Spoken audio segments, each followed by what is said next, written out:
Bet the Board. What do you mean you don't bet? I mean, I don't bet. You know, I don't gamble. I don't. I never have, and I never will. Yeah, right. I'll bet you $20 I can get you gambling before the end of the day. You owe me 15 grand, pal. Pay him. Pay that man his money. It's the Bet the Board podcast. God likes me. He really, really likes me. In the end, I wound up right back where I started. I could still pick winners, and I could still make money for all kinds of people back home. And why mess up a good thing? Here's Payne Insider and Todd Furman. Welcome into the Bet the Board podcast, powered by FanDuel, NFL Week 2 Monday Night Football edition. I'm your host, Todd Furman, joined as always by my esteemed colleague and co-host, the one, the only Payne Insider. How goes it this fine Monday, my friend? Trying to stay dry. It's pouring down here. I mean, you guys are supposed to get your 40 days and 40 nights. How much rain do we actually expect to come hit you guys in South Florida? I'm not sure, but it's been raining for about 4 days straight, and this morning, just an absolute downpour for about an hour. It's actually letting up now a little bit, which is nice.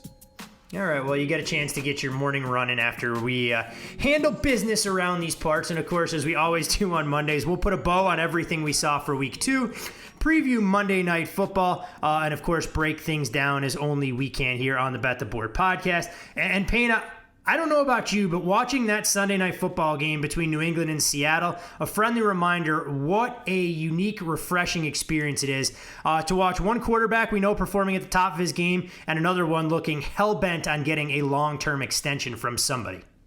Two coaches, I think, that are starting to perform pretty well, right? Pete and Brian Schottenheimer are letting Russ officially cook, which is nice to see. But I tried to go to bed at halftime. Like, I'm going to go to bed at halftime. I just kept the TV on, jumped in bed, and it just didn't happen. The game was that good. Both put on a show, forced me to stay up late. So that was much-watched television. The one thing we talked about, I think, when we broke this game down was hoping that Seattle wasn't going to be scared off by the perception of the Patriots secondary. And they weren't. Russ was throwing it pretty often. He threw it deep, 9.2 yards per pass, had a 70% success rate through the air with 5 touchdown passes. So all we heard this week from Pete, and Pete's kind of becoming this guy who's throwing out some duds to the media. He's throwing out some misdirection these days. Yeah, we got to get the ground game going again. And they didn't. So I like what Pete's doing as he's getting up there in age, pretending to be a little senile. Cam was fantastic as well. Kept up all night, 8.8 yards per pass, 58% success rate through the air, had 4 explosives. Julian Edelman, if you can believe it, most receiving yards in a game for his career. I thought Josh McDaniels and Cam did a good job attacking Jamal Adams. We were pretty critical of Jamal Adams, I think. Great box safety, can get after the quarterback, so that's a key, I think, for Seattle's defense, help provide a pass rush. But the reason the Jets didn't want to pay him big was they didn't think he was worth the money simply because he's not great in coverage. And if you look last night, that proved itself to be true. When Jamal Adams was the closest targeted defender, he had 6 catches on 6 targets for 157 yards. But overall, great game, 2 great quarterback performances. I thought the coaching staffs were great. They both wanted to attack all night long, and we saw an awesome game because of it. I'll have to say one thing. For everybody that wanted to eulogize the Patriots with life after Tom Brady, they're going to be a little bit disappointed because that team's not going away. You mentioned Cam Newton, and you have to give the Patriots a ton of credit. They ran the ball on 2/3 of their offensive snaps week 1 against Miami. Kind of a role reversal, letting Cam chuck it all over the yard, and we know the Patriots will be a force in the AFC as they continue to get better. But that game wasn't the only good we saw throughout the course of Week 2. What else for you, Payne, stood out in a positive manner? I thought there was a lot of good stuff. I don't know where we want to go. I was intrigued by Justin Herbert. That was an interesting debut, and obviously it was a sneak attack. Let's call it that. That's putting it mildly. I think I texted you on, what the hell is Herbert doing in the game? Because I didn't watch the opening series or any of the pregame festivities. So Tyrod Taylor had a chest injury, was on the injury report, although practiced in full most of the week and apparently re-aggravated it in warm-up. So I'm not sure how true that is, and I have always maintained that in a game this important, potentially going to 2-0, getting a big division win over the Kansas City Chiefs that are projected to win the division, if there is some trickeration there, I'm all for it. Take the $50,000 fine for $1 billion organization. That's kind of the edge you want and need. I'm all for that kind of stuff. But it was a sneak attack. I thought Justin Herbert looked really good. Now, obviously, again, the Chiefs probably didn't game plan for him. We know they're out their 2 top corners. At one point in the game, Chiefs only had 3 healthy corners.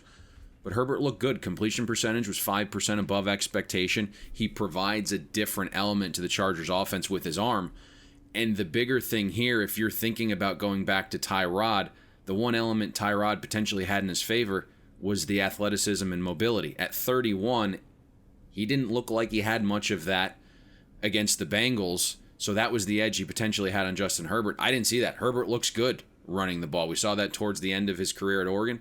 And again this week, he had provided a nice element with his legs that might even be better than Tyrod. So I don't know if you can go back to Tyrod at this point. Justin looked great. Certainly up to the coaching staff, who I can tell you seems to be infatuated with Tyrod Taylor. So hopefully Justin Herbert's here to stay. Yeah, I was stunned that Anthony Lynn came out and said Tyrod Taylor's our starting quarterback. I mean, you don't need to do that in the wake of that kind of performance. At least let it brew throughout the week and then ultimately make that decision. But Herbert showed enough to lead you to believe that, hey, the Chargers have their guy going forward, and he probably gives them the best chance to win week in, week out. But before we give them a free pass, were you surprised in overtime, 4th and short, the Chargers elected to punt the football back to the Kansas City Chiefs? Ultimately, that was the final death knell, nail in the coffin, whatever cliche you want to try and use, rather than going for it, trying to keep their offense on the field? Yes, but it's Anthony Lynn's makeup. He's a run-first defensive guy. I think coming into the season, the Chargers defense was going to be the best element of the team. Now they got a great punt off. Kansas City had to do a lot of work to drive the ball. But yeah, I think you want to be aggressive in those spots. We always look at it a little differently than most, but you're an 8.5 point underdog into that game. So you were supposed to create a game plan, and throughout the game plan, you want to be aggressive and give your team a chance. I absolutely don't want to put it back in Patty Mahomes' hands. I want my offense out on the field, and I want to be aggressive at all times, and he wasn't. But the decision itself doesn't shock me if I'm gauging it based upon who Anthony Lynn is. No, and that makes total sense. I think I'm just left scratching my head, obviously, not being surprised with the decision at all, but knowing the implications. And then, of course, you see Joey Bosa kneeling over on the sidelines in fatigue and just didn't have anything in the tank to provide the pass rush. So a little bit problematic. I'm watching that. He looked like a computer that was overheating.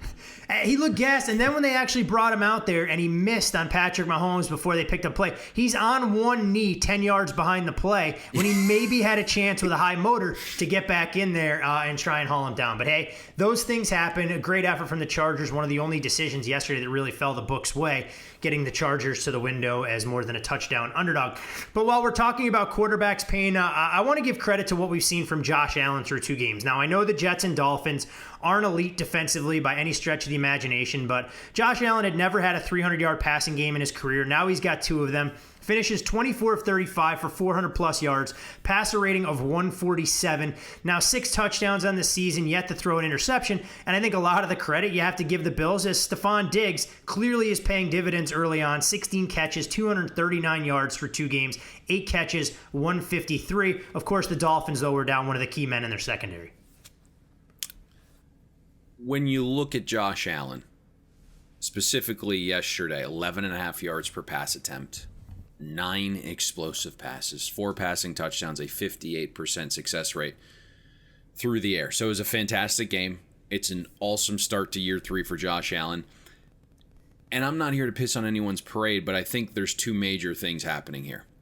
And where the credit truly needs to go, in my mind, is to Brian Daboll, the Bills OC. He's devised game plans that have been out of this world.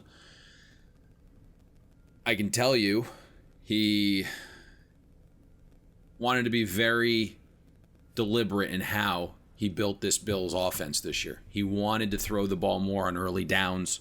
He is doing that. Obviously, the offense now has a deep threat with Diggs, as you as you mentioned, it's provided a nice element. But really, he's just allowing Josh Allen to perform his best on early downs, right? He's putting him in great positions early.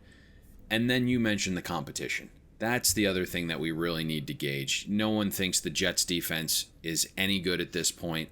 The Dolphins defense has been anything but good at this point. Brian Flores has to be wildly disappointed.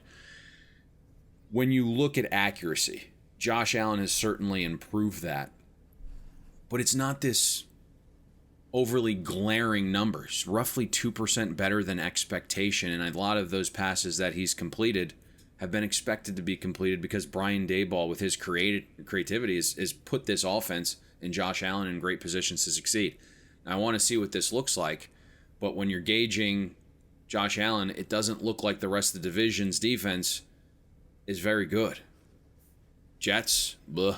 Miami spent a fortune, and they have some injuries on that side of the ball, especially in the secondary with Byron Jones. But their defense doesn't look like it's made enough strides at this point. And certainly, you can say the Patriots defense has taken a step back. So we want to see this continued performance from Josh Allen, but a lot of this rests on what Brian Daboll is doing. He has been absolutely fantastic. And that, of course, will be a game that we cover in greater detail on Thursday, where Buffalo goes home to play the Los Angeles Rams. And the Rams have to be one of the early season surprises as well, Payne. I want to give them credit for the way they performed against the Eagles, but also, obviously, the Eagles bear the brunt of it with some poor decision-making and the way that they appeared. I don't want to say ill-prepared defensively, but not quite up to the standards that we've grown to expect. Although, when it comes to Jim Schwartz, nothing should really surprise us. That's a very interesting game. Obviously watched every snap. We were invested in the Eagles pretty heavily there. It was one of the few losses we did have this weekend, but it was a little concerning. And when we broke this game down last Thursday, we said the aggression could be a little bit of a problem, right? Jim Schwartz is an aggressive defensive coordinator. It's how he's built his defenses. It's not a surprise. And we know the Rams, they like misdirection. They like rollouts, they like play actions, they throw the ball back, it's end arounds, it's quick screens. The first three possessions, the way Sean McVay was rolling with his play calling, there's a lot of plays where defenders weren't anywhere to be found. And it really looks like Sean McVay has got his mojo back, which is really pleasant to see. But if you're looking at the first half, the Rams set the tone. 9.9 yards per pass in the first half, 87% passing success rate. So McVay was absolutely fantastic. Jim Schwartz's defense wasn't good. I'm not saying he's going to get replaced, but it just doesn't seem to be working on that side of the ball. They were actually healthy this week. The ends that, were a question mark early in the week came back, played. I do believe, though, Wentz was the true problem here. Throws the terrible pick. Philadelphia has all the momentum. They get back-to-back scores before the break. They get the crucial stop right out of halftime. This was all the momentum at that point in Philadelphia's favor. They drive the ball down the field with ease, and on first down with zero pressure, down 24-19, he throws into double coverage and gets it picked. And just crushed all the momentum. And Sean McVay smartly seized that moment because Philadelphia's defense got another stop. But on 4th and 1 at, inside the own 30, said, I know what's happening here. I can see the game. I feel what's going on. I need a first down and to keep the ball. And he sneaks off and picks up a first down. Everyone in the world could see where that game was heading. It was going in Philadelphia's direction. If they score a touchdown there, I'm pretty confident they win that game. But I don't know what Wentz is doing at this point. It's bad. There is no reason that you throw that ball with no pressure into double coverage on first down. If nothing's there, you live to fight another day. You have 2 more downs. Then you fast forward. It was either the next possession or the one after. You're still down 1 score. And the thing we saw in the Washington game, well, yes, Doug was devising these deep downfield throws, which was not the smartest thing. But Carson Wentz has been holding onto the ball a little bit too long as well. Did it again. Dallas Goedert wide open over the middle. If it's an early throw, it's a walk-in touchdown. You're going for 2 at that point to tie the game. Carson Wentz just doesn't release the ball, then runs himself into pressure and is forced to throw outside. So Wentz was horrific in this game. And that, I think, ultimately was the bigger factor than Jim Schwartz getting pounded in the first half.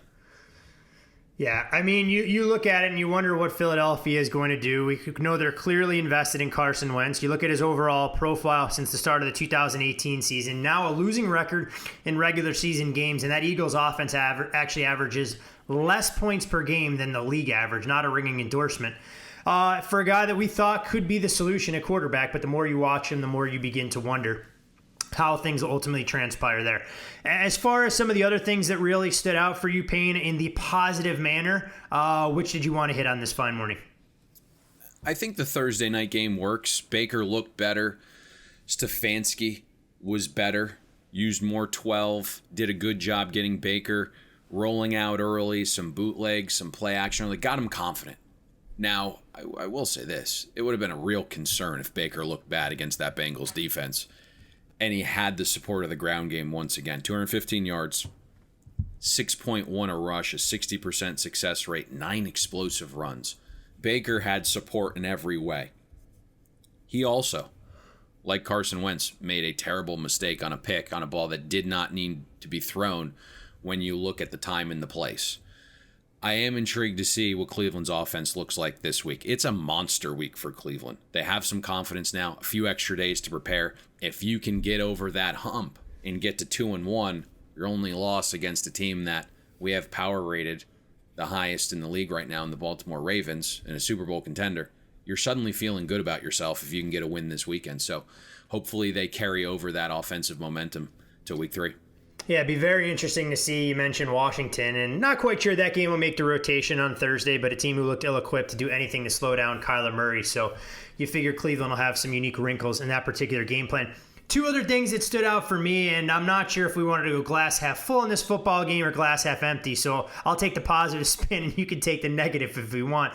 The Indianapolis Colts bounced back from their opening week loss against the Jacksonville Jaguars. They were absolutely dominant on the defensive side of the ball.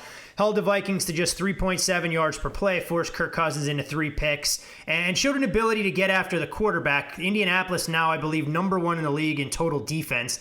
And the reason that's important for me, Payne, is because when you watch Jacksonville, they may have been a flash in the pan against the Colts. They were dominated in the box score. I thought they put forth a very good effort in Nashville against the Titans as a 7-point underdog. I mean, compiling almost 500 yards of total offense. They were plus 126 in a net yard advantage. 6.5 yards per play to the Titans 6. Maybe they have a bona fide number 1 back in James Robinson, who's looked the part, the undrafted free agent out of Illinois State. They just couldn't get off the field on third down. But for all the negative expectations we had coming into the season, for me, Jacksonville is arguably one of the biggest surprises, at least through 2 games. So I'll hit on both your points there pretty quickly.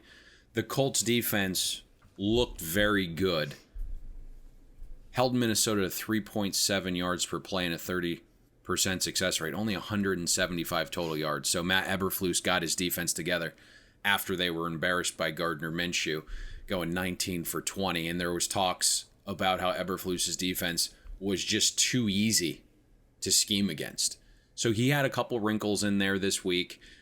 And what's pretty, I think, impressive about this is the man that you had to defend in Adam Thielen and remove him from the game, there were some concerns because about 90 minutes before kick, your top corner, Rocky Sin, had a stomach issue and was a late scratch. So even more impressive in that regard for the Colts defense, but they were dominant. You parlay that into what the Jags did offensively. They're playing with house money right now. They're being aggressive. They have nothing to lose. Jacksonville had a really balanced attack. I didn't get to watch the game, but I just looked at it metrically. I'll go back and watch probably later today. But they were extremely balanced against, I think what a lot of people know at this point is an overrated Titans defense, but they had 6.1 a carry on the ground, 5 explosives there. James Robinson is someone you kind of pinpointed early in the season, and he's been fantastic so far. Minshew's moved the ball through the air pretty well, had a 60% passing success rate. It was more of a controlled passing attack this go-around, but 6.7 yards per pass attempt. But I think more importantly in our world, back-to-back covers. And I know we'll break down the Jags a little bit more in depth on Thursday Night Football about 72 hours from now when they take on the Dolphins. But as we're recording this,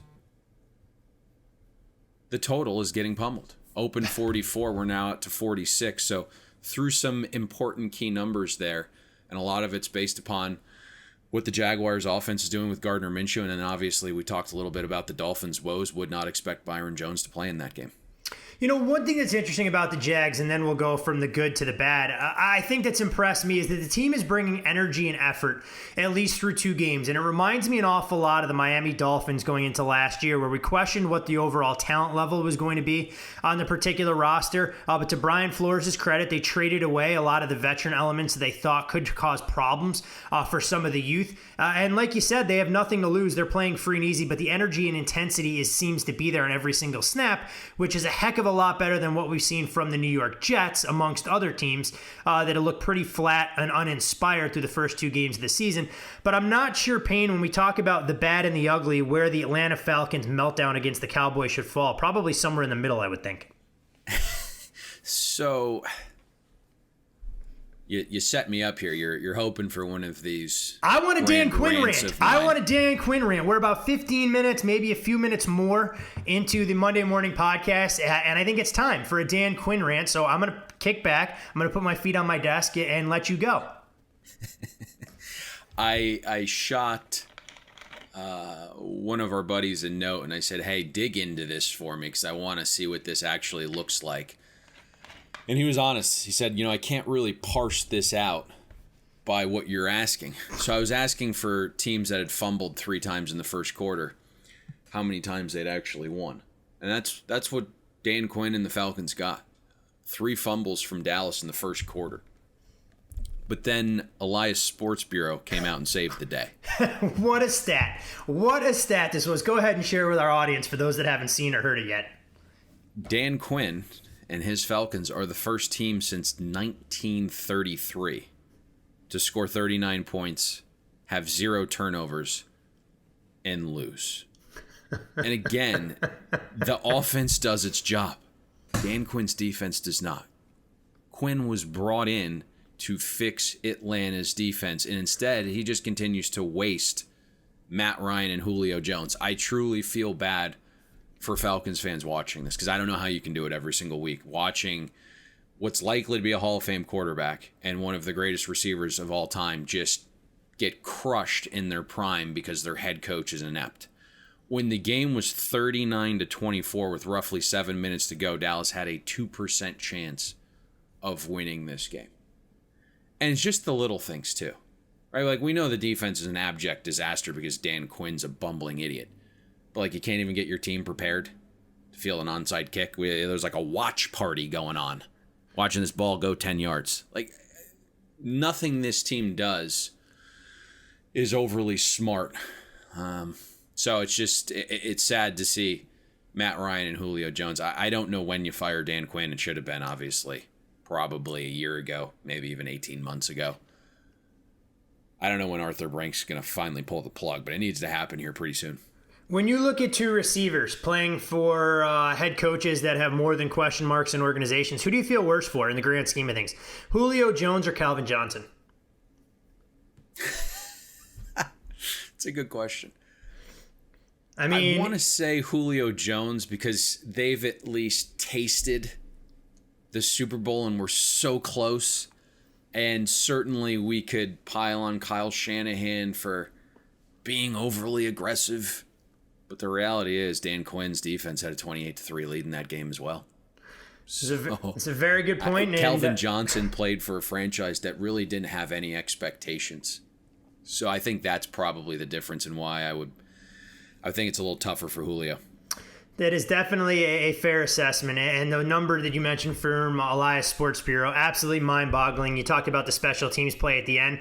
And watching that ball kind of sputter on the field, failing to go 10 yards or what the Falcons, I'm sure, thought was going to, and then having nobody ready to jump on it just left me scratching my head. I'm not going to take the low-hanging fruit with the Jets because I really don't want to talk about this team at all throughout the course of the season. I feel it's picking on the kid in class that really can't defend himself. So I don't think we should take that bait. So when we look at the ugly for this week, Payne, clearly the big storyline will be injuries. And we can start with the 49ers, who will lose Jimmy Garoppolo, won't be available next week for their game against the Giants. It looks like Nick Bosa is going to be lost for the season with a torn ACL. We're not quite sure what the status will be for Solomon Thomas, Raheem Mostert. The Colts Paris Campbell carted off the field with a knee injury. Malik Hooker wasn't unable to finish against the Vikings with an Achilles injury. Saquon Barkley lost for the year with a knee. Sterling Shepard a toe injury. Drew Lock 2 to 6 weeks with a shoulder injury. Byron Jones in your backyard dealing with a groin. Anthony Barr for the Vikings, a shoulder injury. Jerry Jeudy, Cam Akers, the Cowboys offensive line. The list goes on and on. I guess this is more a conceptual question than anything else. How important is it this early in the season, knowing some of the unique dynamics, to have proper valuations on some of these skill position players, allowing you to ultimately find value in the way numbers are set regarding some of these teams that'll be down key cogs in the wheel? Yeah, it's really important. And that was kind of the headache that I knew we were going to have coming into this season. The time, energy, and effort that was going to be poured into literally, I hate to start the day with a curse word here, but we are literally spending more time fucking the computer than ever before. Like, just watching the injury statuses of these players, monitoring every practice report. Did this guy at least show up? Was he limited? What does this actually mean? Why is he being held out? Is it precautionary? Right? We know these guys aren't in the best physical shape right now with the condensed offseason. Are they just giving him a day's rest? Did he potentially catch COVID? Like, you don't know. So it's been a lot of work so far this season, and it's going to be a pain in the ass compared to other years. But yes, you have to have proper evaluations on some of these players because injuries are going to be more prevalent than ever before. That's just truly how I feel about it. The injury designations are going to be really important to understand what they mean. Questionable throughout at least the last 4 years has actually been a positive sign. Right? About 73% of players listed as questionable actually play. 1% of players listed as doubtful actually play. So the designations are important. Player evaluations are important. And honestly, you're going to have to spend a ton of time this year scouring practice reports, getting actually good information on what some of these things mean. But it's been an absolute bear so far, and we're only 2 weeks into the season. Yeah, I mean, I continue to watch those injuries roll in, doing some of the halftime reporting with CBS throughout the course of the game. I'm just sitting here marking these things down, trying to figure out where there may or may not be second half value based on guys and some of the designations that were out there. Going to be interesting to see who's available to play next week. And of course, it'll leave a lot of our loyal listeners, those in season-long fantasy leagues, scrambling to the waiver wire to try and figure out how to replace key components, especially in the case of Saquon Barkley. And one player I'd even mention who I realize is undergoing an MRI this morning. Curious to see the status of Christian McCaffrey, who was unable to finish the game for the Carolina Panthers. But a hat tip to you, by the way, on that. And I know we didn't talk at great lengths about how well Tampa has schemed to defend him in 3 games since Todd Bowles has been their defensive coordinator. They've done a fantastic job, one, just stopping the run. So they've eliminated him from the ground game. But when you look at their linebackers with Devin White, super athletic, so they can kind of cancel out a little bit of what CMC can do as a pass catcher. So that's why they've had success stopping CMC, relatively speaking, compared to other teams. You can follow Payne on Twitter at Payne Insider. I am, of course, Todd Furman. You can follow me there, and most importantly, follow the podcast at BetTheBoard Pod for all updates. As we told you guys last week, college football, BetTheBoard style, will kick off in earnest this Wednesday to coincide with the start of SEC conference play. A little bit more of an in-depth slate, so encourage all of you that may not be college football enthusiasts to tune in for that, as we'll break everything down as only we can when you talk about the collegiate ranks. But Payne, from the good, the bad, and the ugly into some of the look-ahead lines and the adjustments. Of course, all these numbers courtesy of our presenting sponsor in FanDuel. Encourage everyone to download the app, check things out there. All sorts of bet boosts from a sports betting perspective, daily fantasy, your one-stop shop for everything to get a little skin in the game. The Cleveland Browns, you talked about how Kevin Stefanski had them geared up for their big win against the Cincinnati Bengals. Didn't mention the fact that I'm sure there was a large amount of people that were laying the 5.5, 6 that had themselves gutted with the backdoor cover from Joe Burrow and company. But you've seen the market respond pretty positively. Cleveland, a 4-point favorite on the look ahead, now out to a full touchdown as they'll welcome in the Washington football team.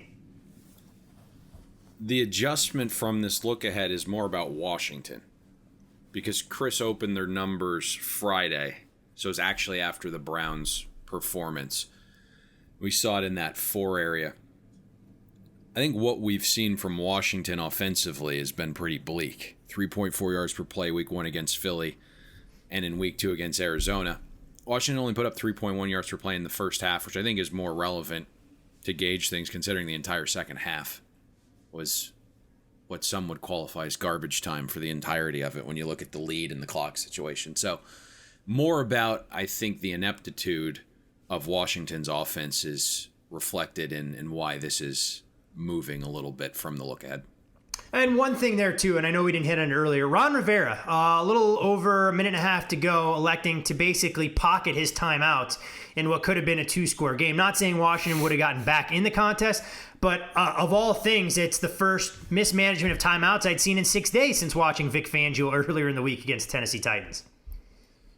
Got to be honest with you, I saw everyone raving about it online, didn't actually watch the second half of that game, but it sounds like, especially with a young team where you're trying to instill the culture of fighting and never giving up, you probably want to exercise those timeouts just in good faith, trying to build the program the right way, so to speak. Now, not going to kill him too much, obviously, with everything going on. No. He has not been the best guy for clock management throughout his career. Let's just kind of put it that way. Yeah, I had the unfortunate pleasure of watching that final quarter, just kind of seeing what I could observe once the U.S. Open had long since been decided, since the Cardinals and Washington football team was not going to make any of the screens if it was up to me. But one other game, we've seen a little movement off a key number, and I think this is low-hanging fruit, but we'll discuss it real quick anyways. We've seen the Indianapolis Colts balloon out to nearly a double-digit favorite at FanDuel, playing host to the New York Jets. Look-ahead number on this had the Colts favored by only a touchdown. This one isn't surprising. I think books smartly took the Colts out of the teaser window for now. And despite all that week 1 shade thrown at Indianapolis, they're actually number 1 in the NFL in net yards differential per drive week 1. So I think that's the reason why a lot of professionals were backing the Colts this week. They understood what they saw week 1. They didn't overreact to the Jaguars beating them outright. If you look, the Colts put up 445 yards week 1. Phillip Rivers looked good again in week 2, 7.5 yards per pass, a 52% success rate. So the Colts passing attack looked pretty good, and they're actually down some offensive weapons. So that's, I think, a positive when you're looking at the long term for Indianapolis' offense. Now, you're hoping that they get a little bit healthier. We know Mack is out for the year. Doyle didn't play this week. Trey Burton hasn't played yet this season. Paris Campbell, as you alluded to a little bit earlier, left with a nasty knee injury. Got a note this morning. They don't believe it's an ACL tear. So hopefully he's back sooner than expected. Yes. But you're right. The Jets, they look anemic. It'll be interesting to see what this, if the line gets to 10, where ultimately the true position is taken, if there is one here. But, I think this isn't shocking, right? The Colts are better than what the perception was after week 1 for sure. I think what might be most shocking is that T.Y. Hilton, not only in week 1 could fail to catch a football, that he would perform the same dastardly act in week 2. Wide open. Imagine Phillip Rivers and him will have a little heart-to-heart this week as they try and get their leading receiver on the same page. But a hat tip to Phillip Rivers. Mo Alley Cox arguably could have made a play on the first batted ball interception in the red zone. Went back to Cox. He had a huge day, 5 catches, over 100 yards, filling in admirably for Jack Doyle, who you mentioned is still out and injured. Out west, the Arizona Cardinals will play host to the Detroit Lions, and we've seen this number kind of take off. You're looking at Arizona, a 6.5 point favorite at FanDuel. This number on the look-ahead had the Cards slightly more than a field goal chalk, -3.5 against Detroit. We expected an uptick offensively for Arizona this year, right? Kyler in year 2 of Cliff's system, and then you add Hopkins, and you have Drake for a full season. But I think where some of the additional love for Arizona is coming is defensively. They're a little bit healthier in the secondary this year. They added Simmons in the draft. They're getting a nice little push up front. And if you look, the Cardinals defense held San Francisco to a 44% success rate, Washington to a 47% success rate, and a lot of that was in garbage time. Through 2 weeks, the NFL average is 51% success rate. So Arizona's defense has shown improvement. Now, again, there are some caveats there. You had the 49ers receiving group that was decimated, and then you get Washington's offense, which is certainly struggling at this point. But what's really interesting is you're looking at this line, and at one point you could have laid 6.5 with Arizona against Washington last week. All signs point to Galladay being back for Detroit, and this line is 6.5 virtually everywhere. I'm not sure anyone makes Detroit and Washington a pick on a neutral. Well, you can only hope that Matt Patricia finds a way to get out of his own way. In the case of the Lions, Detroit, of course, started quickly against Green Bay with a 14-3 lead. At one point, squandered away 31-0 run for the Green Bay Packers. And actually, I do want to ask you about that, but let's wrap up the last look-ahead line here. And arguably the biggest move on the biggest game, not only of Week 3, but maybe that we've seen all season long. You're now looking at the Baltimore Ravens, a full field goal favorite at FanDuel. You have to lay $1.20 as this number begins to trend towards 3 and a hook. Look ahead price on this particular football game had the Ravens listed as a modest 1.5 point favorite as they welcome in the defending Super Bowl champion Kansas City Chiefs. Not a surprising line move, especially with how Kansas City's looked a little bit offensively. I know this is a game we're going to be talking about exactly a week from now. But if you're looking at this from Baltimore's perspective, they haven't beaten Mahomes. The game is finally in Baltimore. I think this one goes a long way to determining who gets the number 1 seed. And I know this is one Baltimore's had marked on the schedule all offseason.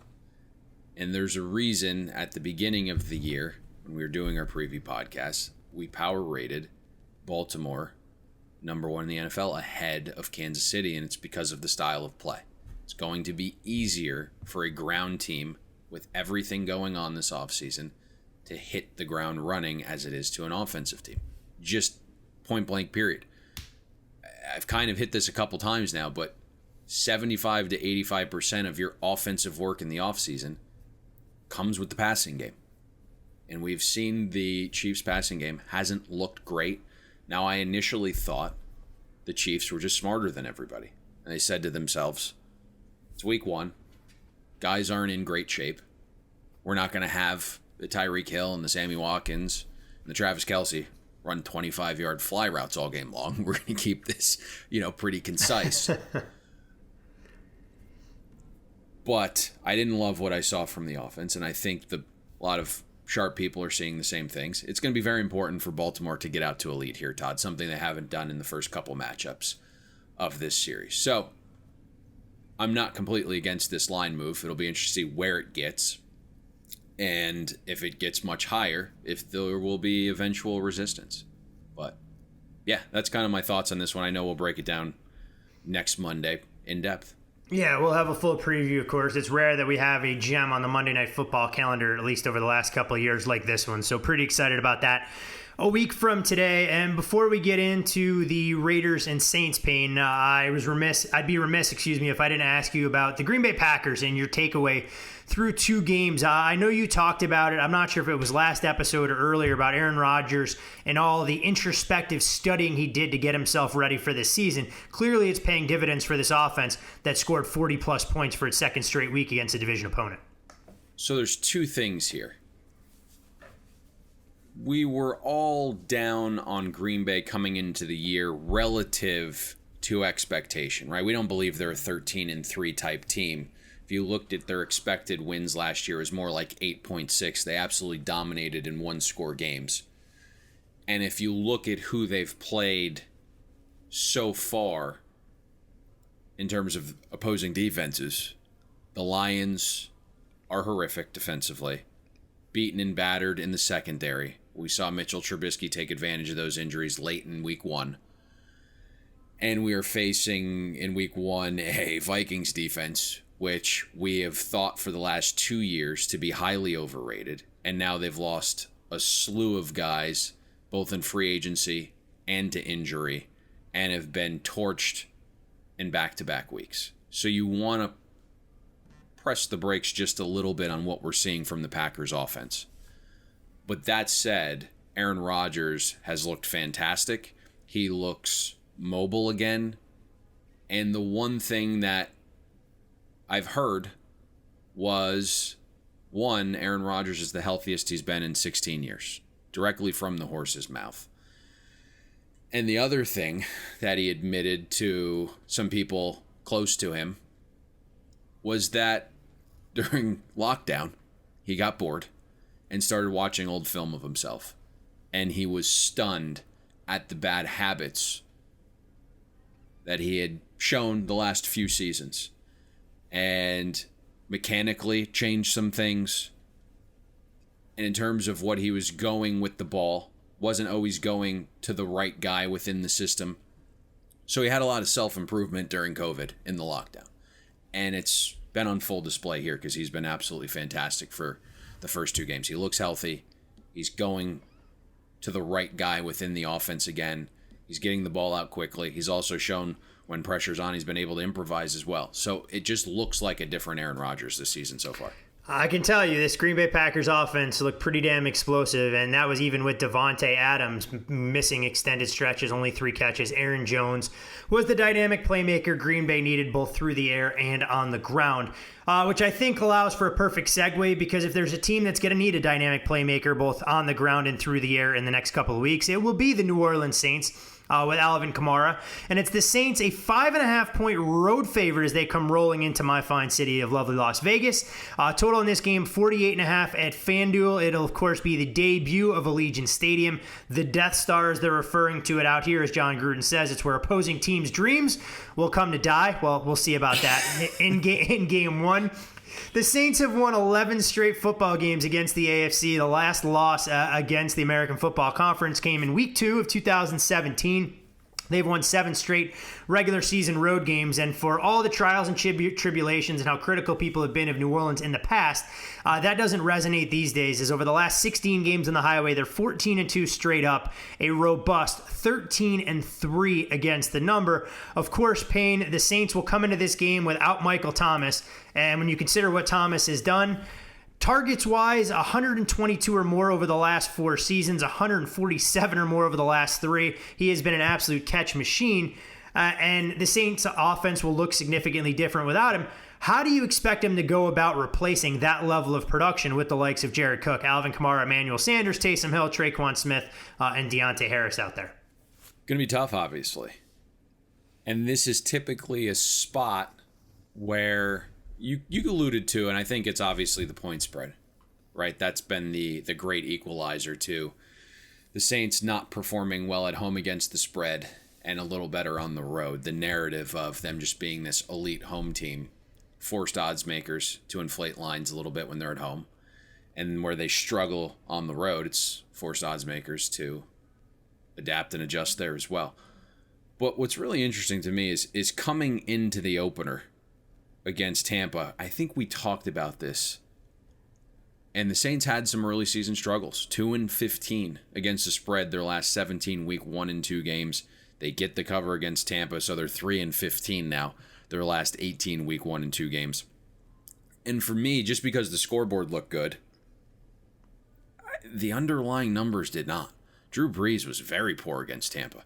And I hate Narrative Street, but from what I saw, Brees did look old. And if you start to look at some of the numbers, 3.2 air yards per completion, that was the lowest of any quarterback week 1. And you say to yourself, like, quick, short passing game plan, no biggie. But if you look at Brees, his completion percentage was 9% below expectation. And accuracy is like one thing that Brees has had no matter his age. And so seeing that decline a little bit was room for concern. He only had 160 passing yards. 62% of them came after the catch. And I get that this was a shortened offseason, but Drew Brees is always prepared. And if you think about him within this Sean Payton offense, they've been together since 2006. So I'm chomping at the bit here to see what Brees looks like tonight. Obviously, you mentioned this at the top. Michael Thomas is out tonight. Only second game he's ever missed, Todd. So we don't have a great gauge on what to expect. We don't have this slew of data to say, hey, this is what the offense looks like without Michael Thomas. This is what Drew Brees looks like without Michael Thomas. That's of a significant sample size.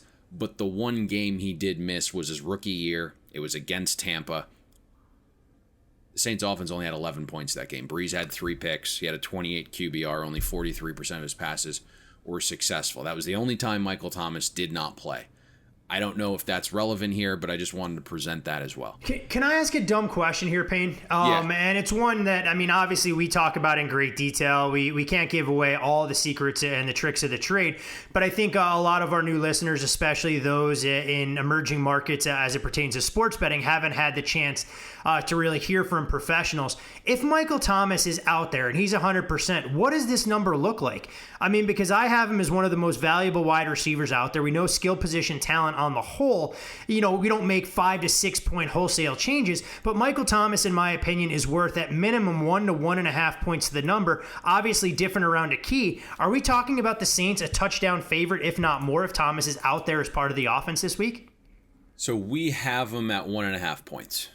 That's where we have him right now. Now, I think we saw this line, if you actually look at the line history throughout the course of open to where we are right now, you did have an opportunity to buy to 7, and you mentioned that number is certainly the second most valuable. So I don't know if we would have gotten there, but I think we're certainly looking at 6.5, and then based upon the weekend that was from odds makers, would have been how they decided to move this line with one-sided action. Would we have gotten to 7 with the public coming in and with how books did with large favorites this weekend? I think we probably would have had a chance to maybe get 7 or a cheap 7 on the buy. I really believe that was a possibility if Michael Thomas was in. Yeah, I was going to say, and of course, we'll get a better idea of exactly how books fared later in the week when we get John back on, who was excellent in providing his analysis. And when you say about 98% of the tickets are coming in on Kansas City and San Francisco, that ultimately becomes a harbinger of things to come. And we talked about the Saints offense, and clearly Alvin Kamara will have to be a much bigger cog in terms of what New Orleans is going to expect. But matched up against the Raiders defense, we know that Las Vegas struggles to generate a pass rush. They have to be stronger on the edge. If you're the Raiders, how do you go about scheming to try and slow down the Saints? I mean, do you just key everything on Kamara and go, hey, Drew Brees, if you're going to beat us, it's going to be with every other weapon on your roster, not donning a 41 on his jersey? I think it has to be. You know, I'm not really sure where the big players are going to come from. And if you look again, week 1, New Orleans had 2 explosive passes, none of them to wide receivers. And that's partly the reason this total's also coming down tonight, is we should probably expect another short pass game plan with an offense that relies on its ground game and with a healthy Alvin Kamara. New Orleans O-line has a chance to be, I think, one of the best in the league. They maintained, I think, their edges very well, and then they upgraded on the interior, and they got much younger with McCoy and Ruiz. And this was a point of emphasis week 1 when we broke down the Saints-Tampa game. They wanted their interior linemen to get younger and quicker and faster so they get to the second level in the run game, but more importantly, get out quicker in the screen game. And that was on full display week 1. Alvin Kamara scored on that screen. He led the team with 8 targets, and that's even with Michael Thomas out there. That's the matchup to watch tonight. I know Nick Kwiatkowski is doubtful at linebacker, so don't expect him out there. That hurts a touch, but it's about Corey Littleton. Littleton versus Kamara. This matchup, I think, gets magnified with Michael Thomas out.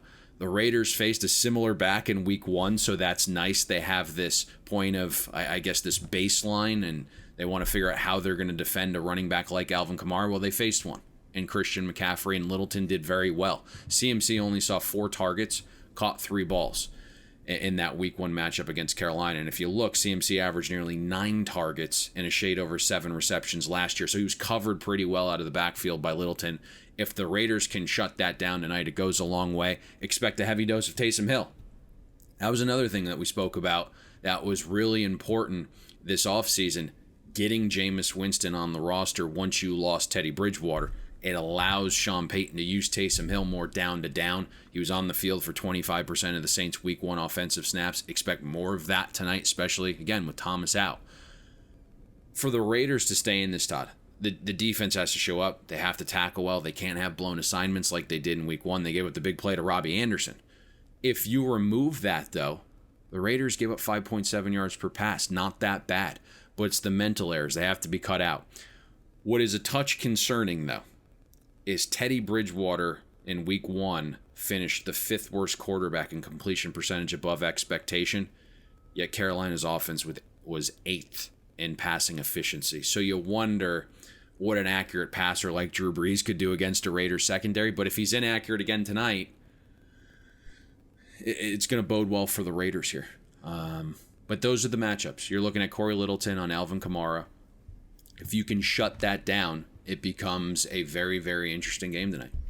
On the other side of the ball, we saw the Raiders have success moving the football against Carolina, although I think every team in the NFL, not named the New York Jets, will have success moving the football against that Carolina defense. It was mainly Josh Jacobs experiencing the prosperity, 93 yards last week in the season opener with 3 touchdowns. And to the Raiders' credit, they showed to be efficient in the red zone after finishing 26th in that department last year. You also saw Josh Jacobs catching balls out of the backfield, 4 catches for more than 40 yards, his biggest such game during his short NFL career. But the big question for the Raiders coming into this one, Payne, of course, will be on the offensive line, where they're down not only their starter in Trent Brown, but nearly an entire position group on the O-line, matched up against one of the league's best rushers in the form of Cam Jordan. Absolutely. That's one of the matchups to watch here. And in general, just a big test for Carr and Gruden. You should beat Carolina, as you pointed out there. The Raiders' offense is expected to do well in that matchup against one of the worst defenses in the league. It was good seeing Derek Carr perform above expectation in terms of his accuracy. I don't think the accuracy has ever been the question. And then you had the added element of Josh Jacobs catching balls out of the backfield. And if you've listened to Josh Jacobs the entire offseason, it was something that he worked on. He didn't want to be taken off the field. He wanted to be a 3-down back. And when you lost DeAndre Washington, there was room for Josh Jacobs to now be that pass catcher. In week 1, 7.7 yards a catch. Had an explosive reception as well. Had the second most targets and receiving yards. So Josh Jacobs was a real focal point in the pass game as well. At the same time, the point of contention between John Gruden and Derek Carr has always been the lack of aggression that Derek Carr has shown and pushing the ball downfield. So if you look, Derek Carr's average intended air yards week 1, 5.5 yards. Last year, it was 6.3, and again, that's where the contention lied. So we didn't see that improvement week 1 against a below-average defense. Derek Carr has not only got to be accurate, but he's got to take a little more risks. And when you're looking at a game where you're a 6-point home underdog, there's got to be a little bit higher variance here and aggression moving the ball down the field. That's going to be important. Do you think it's some of that... I was going to say, Payne, you think some of that's limited, knowing that Henry Ruggs hasn't been 100% during this week of practice, knowing he's the burner, and that's why the Raiders drafted him as high as they did to kind of stretch the field and put pressure on opposing defenses? It's big, right? Not just that, but you lost Tyrell Williams as well. So what I'm hearing is Ruggs is dealing with a knee issue. I think the extra day of rest and recovery certainly helps him get on the field tonight. And again, as I mentioned at the top, the injuries are just going to be an absolute bear to deal with all season. But going back to that data, the last 4 seasons, players listed as doubtful only play 1% of the time. Players listed as questionable, they play 73% of the time. So the odds are in Ruggs' favor with that questionable designation in the extra day to at least try to get out there and give it a go tonight. I don't know how effective he'll be, but obviously it would be huge if he can get out there. Hopefully it would be great if the Raiders can hit a few big plays, build the lead. It then forces the Saints without Michael Thomas to play catch up. And again, it's a Saints offense that we're expecting to be a little methodical. And aside from Kamara, there's not a lot of big playability on that side. So building a lead would be huge. You mentioned the obvious question mark, and we can kind of finalize things here. It's the Raiders' offensive line. There's some injuries there. Trent Brown played 3 snaps against Carolina, was injured. His replacement, Sam Young, former Miami Dolphin, played 15 snaps. He also got injured. So both are doubtful tonight. Denzel Good, the 3rd-string right tackle, is going to be starting. He actually played okay in his 46 snaps against Carolina. So he's had some repetitions, tried to build some chemistry with the guy alongside him, only gave up 1 pressure against Carolina. So I think that's helpful, right? He's not just completely getting thrown into the fire here against Cam Jordan potentially, because Cam Jordan does move around a little bit. But it also helps that Marcus Davenport is out for New Orleans, so you lose a pass rusher there. But that's going to be the key. Can Derek Carr be protected a little bit? We know he doesn't necessarily love pressure, gets rid of the ball too quickly at times. And the key here is Gruden's got to have a great script. Hopefully he can build the lead early, force Drew Brees to throw the ball a little bit downfield and play catch-up. That's going to be the entire key here. But if the Saints can get their ground game going and methodically move the ball, it could be a little bit of struggle. What I'll say here is this. At 6, and there's a few 6s out there, and maybe it'll get back closer to game time, but at 6, the Raiders are sharp. At 24.5, which is quickly leaving the market as the full game is getting hit under from 49 this morning to 48. But those were the two sharp positions. Raiders at 6, Raiders first half under at 24.5. Those were the two positions. I haven't bet either, but just wanted to divulge that information. I wish I had grabbed the 24.5 when I had the chance. I was poking around yesterday, and the damn screen let me... You just needed to wake up early this morning. The one shop you do have access to had 24.5 minus 15 this morning. The screen was wrong on that particular shop. Oh, that screen will... Yeah, I just figured you were in the... No, I know you had to take a quick shower before we recorded. No. I actually I tried to bet that. ducky going. And, here we go. Go ahead. Get it out of your system. Go ahead. Get it out. The Oscar the Grouch. Are you done? Baby shampoo and whatever else you had going on this morning. Are you done over there? So hold on a second. And I'm not here to bash sports books. That's not what I do. So they had the line up on the screen, but took it down overnight is what you're telling me? No, I tried to bet it last night at the tail end of the third quarter. The screen was showing 24.5 under minus 15. It was actually 24 on the app. Unreal. So... That is the world. What's going on? Is this a them problem or is this a DB problem? I mean, it may be a universe problem right now to try and align against us. It's a struggle. What is a struggle is as we record this podcast, watching every number start to go haywire for NFL football 6 days from now, and I'm just going to hope that you have some Valium or Xanax by the corner of your desk that you're able to help take the edge off before you begin to peruse some of the games that we did discuss before jumping on this podcast. Quick. Moving quick. That is for sure. You can follow Payne. Exactly. You can follow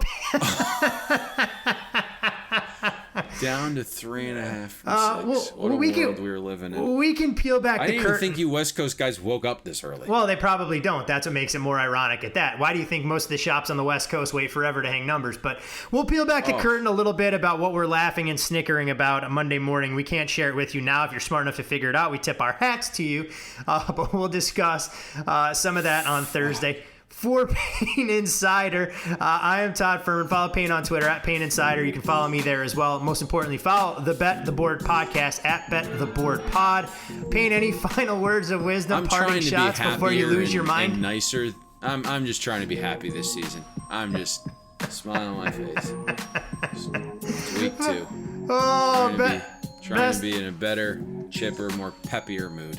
Best of luck to all of you, our loyal listeners, with whatever you choose to wager on this evening between the Raiders and Saints. And hopefully, come the wee hours of the morning on the East Coast or late in the evening on the West Coast, we'll see you at the window.